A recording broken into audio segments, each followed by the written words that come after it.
Hello everyone. In this video, I will show you how to see your debit card number on Bank of America app. First, take your phone and open the Bank of America app. After logging in, you will see your main dashboard. Here, all your linked accounts are displayed. Find and tap on your checking account, the one that is connected to your debit card. This will open the account details screen. Next, look for an option that says Manage Debit or Credit Card.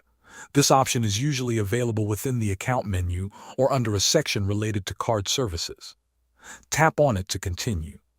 Once you are inside the card management section, you will see different settings related to your debit card. Look for an option like Show Card Details or View Card Number. Tap on this option. For security reasons, the app may ask you to verify your identity again.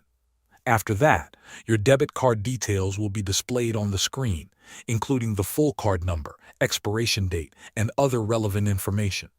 Make sure you do not share this information with anyone and avoid viewing it in public places. Thanks for watching.